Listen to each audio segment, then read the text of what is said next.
Brian Powell of I Run Far here with Kilian Jornet before the 2016 Hardrock 100. Hello, Kilian. How are you? Good, actually. Yeah, nice to be back. Yeah. That's probably my first question for you is, this is your third time in a row back at Hardrock. You're signed up for 2 races all year, running races. Why? What brings you back here? It's a beautiful race. It's a nice ambience, mostly like the ambience on the race, and I wanted to do a bit like a short race and a long race. And in long races, probably it's the ambience. It's so special. I like the course, the philosophy behind the race. It's something that it makes just a race to do and beautiful to come back. Now this year's field is probably the deepest men's field ever. You at the front, and Xavier Thevenard and Jason Schlarb, Timmy Olsen. Do you think you'll have some people to run with early? Or sure, it's always hard to run 100 miles because it's so long. It can happen everything, but of course this year the field it's really exciting. Xavi Thevenard, he's someone that he really prepared well the races. We has been seeing in UTMB, like the years he has been winning, he has been preparing for really long time, and like he really can focus on something and he be prepared on that. Timmy also, the first year I ran, he was here and he had some problems all the last part, but he's a really good runner on long distance, and it will be many others. It's always, I think 100 miles is always hard, but this year for sure it will be probably a fast race. Mm-hmm. And speaking of fast races, you've, at least from watching from the outside, it's hard to tell because obviously all of your workouts aren't public, but it seems like you're more prepared for this year's race than your 2 previous runs at Hardrock. I don't know. Like this year I haven't run at all. Like I have running Zegama. I did 2 runs before Zegama, and after that I has been climbing, more preparing for Everest, and I has been doing like mountaineering a lot these weeks, but not really running. I have been running like maybe 5 times between Zegama and here, like pure running. But now, okay, you say you've been running 5 times, but one of them was a 20-hour run, or what was your run up in? Yeah, it was mostly, hey guy, how are you doing? We have we have Dale Garland here, special guest appearance. Yeah. No, so I would say I was doing a 20 hours or 23-hour run, but it was mostly like a scrambling, like climbing, like up to 4-degree climbing, and then like some running in between the summits. Okay. Like I has been doing long days. Like last week I had trained like 56 hours, like a lot of mountaineering and a lot of like 12, 13, 14 hours days. But it's not like pure running. It's more like you go with a heavy backpack and you are more like a pace like 12 minutes that sounds per kilometer. So that sounds like perfect Hardrock training. Now, I mean, one of the workouts you did last week was, Tom Owens says, Kilian, have you ever run 2 Mont Blancs in one day? Did you go out and do it the next day?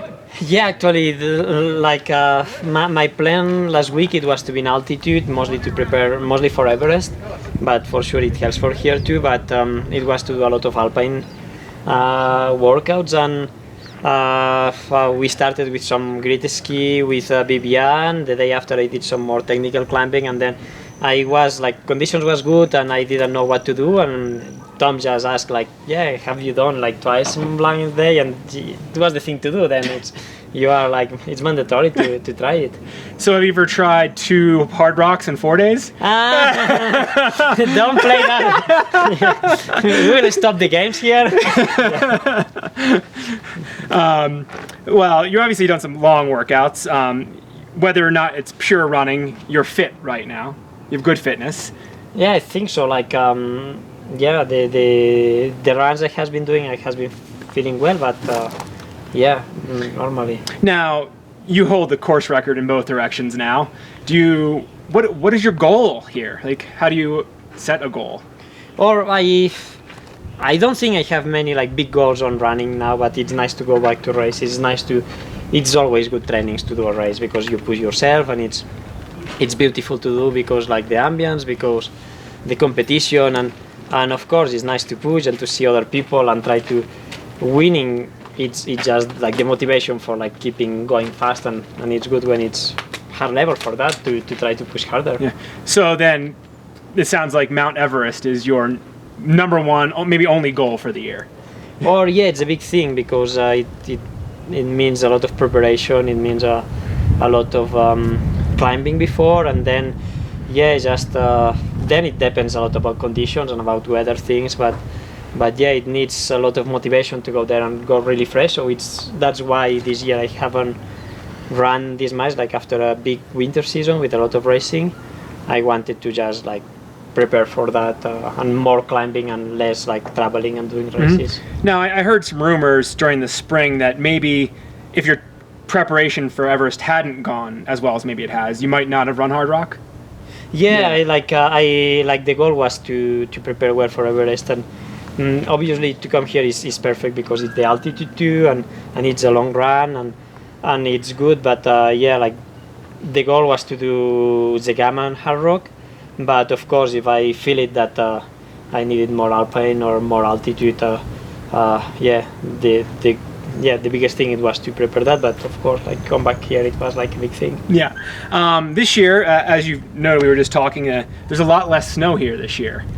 Yeah. And it's a fast direction. I mean, does it kind of make you excited to maybe try to go fast here? Yeah, sure. That the year we did this direction, it was a lot of big storms. Like we remember Adams, in Andes, and like probably like if it's I think, and this year it's a big competition, so we will probably run faster than other years. But yeah, then as I say, it's 100 miles, so probably we will start faster, and then we need to see how we can finish. Yeah. So you've run Hardrock now twice. Has your thoughts regarding logistics or sort of preparing for this race changed at all? Yeah, I think more you run 100 miles, less you care about logistics. Like like the first 100 miles you prepare like every aid station, what you need, like key one things, and then you realize like with the aid stations in the race it's enough, and like you know the things. So yeah, it's much simple. Like you don't need to carry jazz and anything, you just go for the aid stations.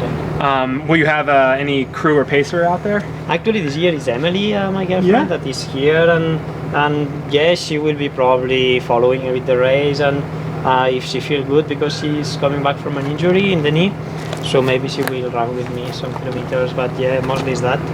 So you plan on an enjoyable race? Or we always enjoy races if we have no problem. So yeah, then. Now it's you're doing two races this year, and one is Hardrock. The other was the Gamma Marathon, where there's 20 or 30,000 Basque fans out there cheering.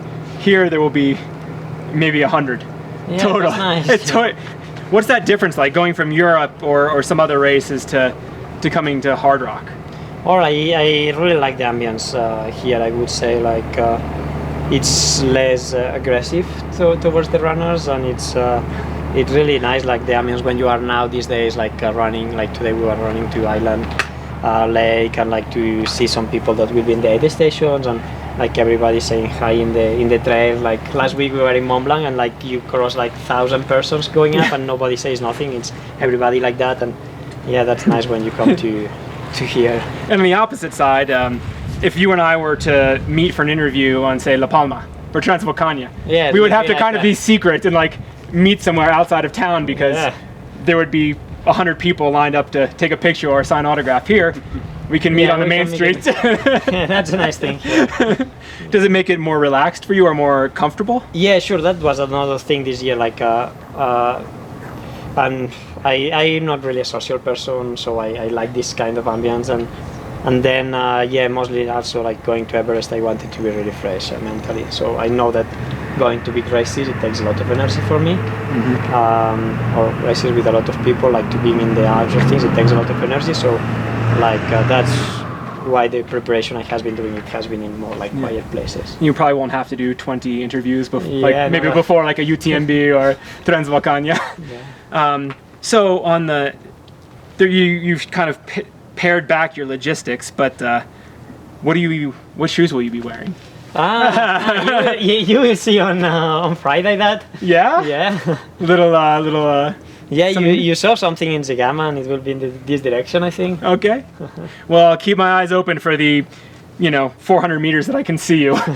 No, it's more than that. You say he's really fit this year, so he will go faster. Maybe. It will be the surprise of the race, huh? The surprise of the race. Maybe. We'll see. Yeah. Best of luck, Kilian. Thank you. Yeah, thanks. How are you? How you doing, man? Good, and you? Good to see you. Yeah. Good to see you. Welcome back. Thank you. Kilian.